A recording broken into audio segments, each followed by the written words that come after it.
Hi hello నమస్తే welcome back to the channel Telugu రాజ్యం. నేను మీరా.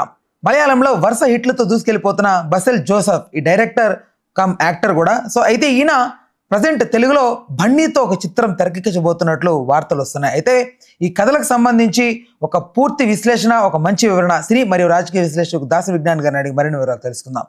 నమస్తే అన్న. నమస్తే. సో బసిల్ జోసెఫ్, సో అంటే చిన్న సినిమాలోనే చెప్పలేం, పెద్ద సినిమాలోనే చెప్పలేం, మంచి మంచి కథనాలతో మంచి మంచి కాన్సెప్ట్స్తో వస్తుంటాడు మనవాడు. బట్ ఇప్పుడు బన్నీతో అంటే బన్నీ ఇప్పుడు నేషనల్ వైజ్ స్టార్. ఆ స్టార్ రేంజ్లో ఆ మెర్జే అయ్యే అవకాశం ఉందా? అసలు తీస్తారా ఏంటి? బేసిక్గా సస్పెన్స్ థ్రిల్లర్ సినిమాలు తెరకెక్కించడంలో ఇతడు నిష్ట. అండ్ చాలా న్యాచురల్గా ఉంటాయి తన సినిమాలు కూడా. నేను ఒకటి చూసా, జయ జయ జయ జయ హే అనేది. ఆ మూవీ కాన్సెప్ట్ అంటే చాలా చిన్నది. పెళ్ళైన తర్వాత వైఫ్ని సరిగా పట్టించుకోడు, కోపం అంటే కొడతా ఉంటాడు. ఆ పిల్ల అందులో నుంచి బయటకు రావడానికి తను ఇంట్లోనే బాక్సింగ్ నేర్చుకుంటుంది. ఆ టైప్ ఆఫ్ స్టోరీ అనమాట. అది చాలా భలే ఉంటుంది, చాలా పెద్ద. ఇన్స్టాగ్రామ్ మీద ఒక రీల్లో చూసాను, కొట్టుకుంటారు ఇద్దరు. ఎగ్జాక్ట్లీ అది నేను చూసా ఓటీటీ ప్లాట్ఫామ్లో. ఎవరి అబ్బాయి అనుకున్నా. తర్వాత ఇతని సినిమాలు వరుసగా చాలా వస్తుంటాయి. నాకు నిజంగా అంతకుముందు వరకు బసిల్ జోసెఫ్ తెలీదు. అది చూసే అంతవరకు, అంటే ఎక్కువ మలయాళం సినిమాలు చూడడం కాబట్టి ఓటీటీ పుణ్యమని అప్పుడప్పుడు ఏదో వస్తూ ఉంటాయి. ఈ మధ్య కాలంలో ఇతని సినిమాలు ఎక్కువగా వరుసపెట్టి వస్తున్నాయి. ఆ తర్వాత ఇతని గురించి తెలుసుకున్నప్పుడు అర్థమైంది ఏంటంటే తను నటుడే కాదు, మంచి దర్శకుడు కూడా. లైక్ మన ధనుష్ లాగా. ధనుష్ కూడా రేపు మళ్ళీ ఏదో మంచి సినిమా ఒకటి వస్తుంది. సో అలా అప్పుడప్పుడు కొన్ని సినిమాలు, మంచి మంచి సినిమాలు తీస్తూ ఉన్నాడు. దర్శకుడు 4-5 కంటే ఎక్కువ తీలా. సో ఇతను ఈ మధ్య కాలంలో అల్లు అర్జున్కి కథ చెప్పినట్టు, అతను ఆ కథకి ఇంప్రెస్ అయినట్టు వార్తలు వస్తున్నాయి. కథ చెప్పడంలో తప్పులేదు, బన్నీ యాక్సెప్ట్ చేశాడా లేదా అనేది అంటే మోస్ట్లీ ఇప్పట్లయితే యాక్సెప్ట్ చేసే అవకాశం అయితే ఉండదు. Because he's already busy with Trivikram project. తర్వాత అట్లీతో ఉంటుందా ఇంకోటి ఉంటుందా అనేది ఇంట్లో ఉన్నాడు. వాళ్ళతో ఉండి మళ్ళీ పుష్ప 3 ఇన్ కేసు ఉంటే 2030 వరకు కూడా బన్నీ డేట్స్ అయితే ఖాళీగా లేవు ప్రజెంట్. ఇన్ కేస్ ఒకవేళ బసిల్ జోసెఫ్ అప్పటి వరకు కూడా ఇదే ఫామ్ లో ఉండి దర్శకుడిగా ఒక రేంజ్ లో ఉంటే మేబీ తీయొచ్చేమో. బసిల్ జోసెఫ్ ఎందుకు కథ చెప్పాడు అంటే మలయాళంలో ఈ అబ్బాయికి మంచి మార్కెట్ ఉంది. పైగా నేను ఒక మలయాళీ డైరెక్టర్ని, ఖచ్చితంగా నన్ను కాదనడు అనే ఒక ధైర్యంతో వెళ్ళాడు అంతే. కాకపోతే బన్నీ ఇప్పుడు పుష్ప 2తో పాన్ ఇండియా లెవెల్లో ఎలా ఉన్నాడు అంటే ఒక కథ ఎంచుకుంటే దాంట్లో 360 డిగ్రీస్లో అన్నీ ఉండాలి. ఇప్పుడు ఒక సస్పెన్స్ థ్రిల్లర్లో, హారర్ కామెడీలో, లేకపోతే ఒకే గెటప్ అంటే ఒకే క్యారెక్టర్లో ఇమిడిపోయే కథలు బన్నీ ఇప్పుడు చేయలేడు. లైక్ అలవైకుంఠపురంలో లాంటివి తీసుకున్నా కూడా ఇప్పుడు తన స్టేజ్లో ఎలా అంటే ఇప్పుడు హీరో ఎవరు? ఓ పోలీస్ ఆఫీసర్. సినిమా అంతా వాడు పోలీస్ ఆఫీసరే. అలాంటి కథ బన్నీ ఇప్పుడు చేయలేడు. పుష్ప లాంటి కథల్లో ఏంటంటే బోల్డ్ అని వేరియేషన్స్ ఉంటాయి, నువ్వు ఎన్నో చేయొచ్చు దాంట్లో. సో ఆ టైప్ ఆఫ్ స్టోరీస్ చేసే ఇదిలో ఉన్నాడే తప్పితే 100% బసిల్ జోసెఫ్తో బన్నీ సినిమా అసలు ఉండదు. 2030 వరకు ఆయన డేట్లు లేవు, ఆ తర్వాత కూడా ఉండదు. అసలు బన్నీ లైనప్ ఎలా ఉందన్న ఓవరాల్? ఇది అదైతే రాసి పెట్టుకోవచ్చు. ఇప్పుడు తన లైనప్ ఎలా ఉంది అంటే ఇప్పుడు నెక్స్ట్ త్రివిక్రమ్ గారి ప్రాజెక్ట్ ఏంటంటే శివుడికి కార్తికేయుడికి మధ్యలో జర్నీ.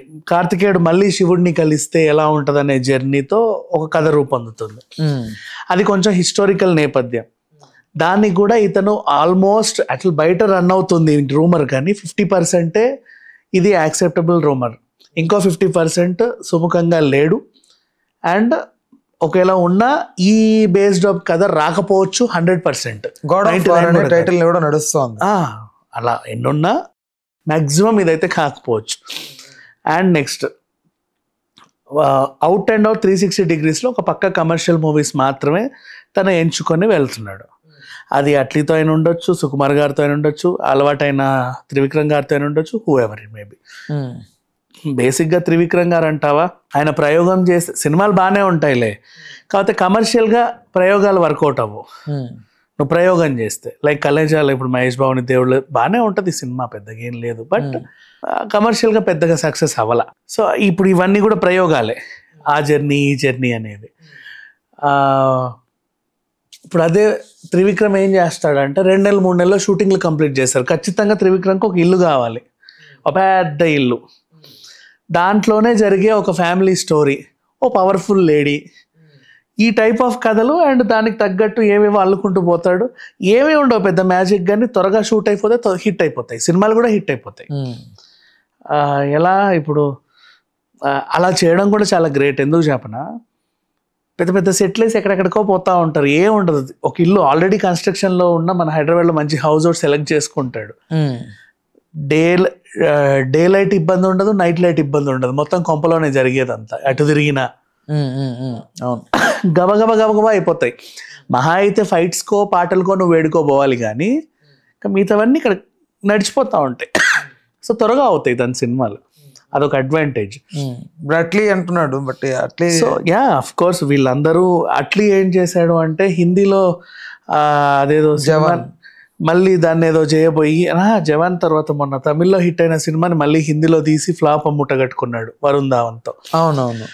సో అది ఆయన సినిమే, సరే పోన్లే, నిర్మాత వ్యవహరించి. సో ఇట్లాంటి పొరపాట్లు చేసినప్పుడు ఏంటంటే బన్నీ వాళ్ళు ఆలోచిస్తూ ఉంటారు, తన ఆ ఫార్ములా తను ఎందుకు పసిగట్టలేకపోయాడు, ఎక్కడ ఏమైంది. డైరెక్టర్గా చేసి నువ్వు ఫెయిల్ అయినా ఏమనుకోరు, బట్ నిర్మాతగా వ్యవహరించి మరి ఫెయిల్ అయ్యావు. నువ్వు యాజ్ ఏ డైరెక్టర్వి అంటే దర్శకత్వ పర్యవేక్షణ కూడా you failed in it. So ఆ క్యాలిక్యులేషన్స్ ఉంటాయి. పాన్ ఇండియా లెవెల్కి వచ్చిన తర్వాత మానియా కంటిన్యూ చేయడానికి చాలా జాగ్రత్తలు పడతారు. అలా ప్రభాస్ ఫెయిల్ అయ్యాడు గత 2-3 సినిమాల ద్వారా. అఫ్ కోర్స్ అదృష్టం ఏంటంటే ఆయన స్టార్డమ్ ఏం తగ్గదు కూడా అస్సలు అది. సో ఇప్పుడు బన్నీ కూడా ఓ రేంజ్కి వెళ్ళినప్పుడు అలా తగ్గకుండా దాన్ని కాపాడుకునే ప్రయత్నంలో చాలా జాగ్రత్తగా మూవీస్ని ఎంచుకుంటున్నాడు. సో కథలు చాలా మంది చెప్తారు, వచ్చిన కథ ప్రతీదీ యాక్సెప్ట్ చేయాలి అనేది లేదు. ప్రజెంట్ తన లైనప్ చాలా బాగుంది. అండ్ నెక్స్ట్ వచ్చే సినిమాలు ఏవైనా సరే ఇప్పుడున్న స్థాయిని దాటిపోతాయే తప్పితే ఎక్కడ కూడా తన కెరీర్కి డిస్టర్బ్ అయ్యే ఛాన్స్ లేదు. నెల్సన్ ఇప్పుడు జైలర్ 2తో సినిమా, బట్ ఆయన అల్లు అర్జున్తో ఒక సినిమా ఉండబోతోంది అని టాక్ నడుస్తుంది. బికాజ్ ఇప్పుడు ఎందుకు జాగ్రత్త పడుతున్నారు అంటే ఇప్పుడు టాలీవుడ్లో రాజకీయాలు ఎలా అయిపోయాయంటే పైగా బన్నీని టార్గెట్ చేస్తా కూడా. ఇప్పుడు నువ్వు అల్లు అర్జున్ సినిమా సైన్ చేసావు, నువ్వు as a music director for example, సినిమాకి మంచి 6 పాటలు ఇవ్వమని నేను నీకు 6 కోట్లు ఇచ్చా, 6 పాటలు చెడగొట్టమని అవతల నీకు 10 కోట్లు ఇస్తాడు. అర్థమైంది? అలా ఉంది ఇప్పుడు ఈయన సినీ రాజకీయాలు ఈయన చుట్టూ. సో తీసుకునే ప్రతి స్టెప్ కూడా 1కి 10 సార్లు ఆలోచించి తీసుకోవాలి. బన్నీని పడేసి టాలీవుడ్ ఎట్లా, బన్నీ అంటేనే టాలీవుడ్ ఆఫ్ కోర్స్, బట్ బన్నీని పడేసి టాలీవుడ్, బన్నీని పడేస్తే టాలీవుడ్ పడేసినట్టే కదా. ఇంకా అది వాళ్ళకి తెలియాలి. అఫ్ కోర్స్ ఎవరైనా చేసినా ఏం అవ్వదులే, బట్ ప్రజెంట్ తన చుట్టూ ఉన్న రాజకీయాలు అలా తిరుగుతున్నాయి. వాళ్ళ నాన్నకు కూడా తెలుసు ఆ విషయం. సో అందుకని వీళ్ళు జాగ్రత్తగా ఆచితూచి వెళ్తారు. పొలిటీషియన్స్ ఆర్ హీరోస్ ఆర్ ఎవరైనా కానీ సమ్ ఎక్స్ వాళ్ళు ఇబ్బంది పెట్టే మనుషులైతే ఉన్నారు. ఆ ఇబ్బందుల్ని అధిగమించి తను అదే పాన్ ఇండియా లెవెల్లో ముందుకెళ్ళాలి. సో మలయాళం దర్శకుడితో ముందుకెళ్ళిన ఆశ్చర్యం లేదు, ఎందుకంటే మలయాళీ దర్శకులు ఎవరికి లొంగడు. నువ్వు అది పాడు చేయి ఇది పాడు చేయి అంటే కొడతారు, ఛాన్స్ లేవు. ఇక్కడే ఉంటాయి, మన తెలుగులోనే ఉంటాయి. మలయాళం అంటున్నారు, బన్నీ అంటే మల్లు వాళ్ళకి ఎక్కువ ఇష్టం అంటారు. బట్ మన పుష్ప సంబంధించి మాత్రం మలయాళంలో కలెక్షన్స్ తగ్గాయి అని రూమర్ బయటకు వచ్చింది, కానీ మలయాళంలో కూడా బాగా వచ్చాయి. మలయాళంలో చాలా పెద్ద హిట్ పుష్ప, అది చూసుకోండి. అందుకే పాన్ ఇండియా లెవెల్లో అన్ని కోట్లకు వసూలు చేసింది. అది కూడా రూమర్ అయితే అసలు లేదు, ఫ్లాప్ అయింది. మలయాళంలో పిచ్చ ఫ్లాప్ అంట, ఎవరు చూడలేదంట, అదే ఇలాంటి వార్తలు వచ్చాయి అని వార్తలు రాశారు. అదే అక్కడికి వెళ్ళి చూడండి, పెద్ద హిట్, ఇది చాలా పెద్ద హిట్. పాలక్కడ్ నుంచి ఊటీ వెళ్ళే రోడ్లో ధోని ఫారెస్ట్ అని ఒకటి ఉంటుంది, ధోని ఫారెస్ట్. అక్కడ పెద్ద ఫెస్టివల్ కూడా చేసుకున్నారు వాళ్ళే, ఈయనను కూడా పిలవాల. ఫ్యాన్సే పెద్ద ఫెస్టివల్ చేసుకున్నారు. అండ్ మన కొచ్చిన్లోనూ చేసుకున్నారు, తిరువనంతపురంలోనూ చేసుకున్నారు. అక్కడ బాగా ఇవన్నీ బాగా ఇండివిజువల్. ఆ వార్తలు మన వాళ్ళు ఎవరు రాయలేదు, ఇది వింత. కనీసం ఆ వార్తలు కవర్ కూడా చేయాల, ఇండివిజువల్ గా చేసుకున్నారు. వాళ్ళకి వాళ్ళే సెలబ్రేట్ చేసుకున్నారు అక్కడ ఫ్యాన్స్, అలా పండుగలాగా. సక్సెస్ ని they enjoyed. Success cinema success ని ఎంజాయ్ చేశారు.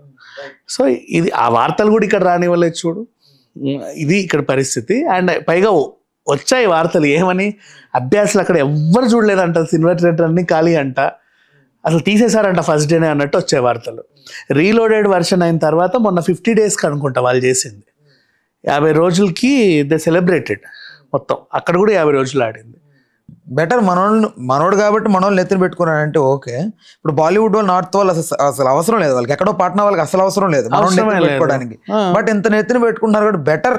ఇంకా మంచి మంచి డైరెక్టర్స్ అక్కడ నుంచి వచ్చి అక్కడికే షిఫ్ట్ అయితే బెటర్ ఏమో. రైట్, ఓకే అన్న, thanks for the time, thanks for information. Please do subscribe to Telugu Rajyam channel. Please do subscribe to Telugu Rajyam channel. Please do subscribe to Telugu Rajyam channel. Hi అండి, నేను మీ ఆర్పీని, నెల్లూరు పెద్దారెడ్డి చేపల పులుసు ఓనర్ని. మీరు తెలుగు రాజ్యం అనే ఈ యూట్యూబ్ ఛానల్ సబ్స్క్రైబ్ చేసుకుని మంచి మంచి వీడియోలతో వస్తారు. Thank you so much. Hi people, I'm Sonakshi Verma and you please watch Telugu Rajyam and please subscribe to the channel.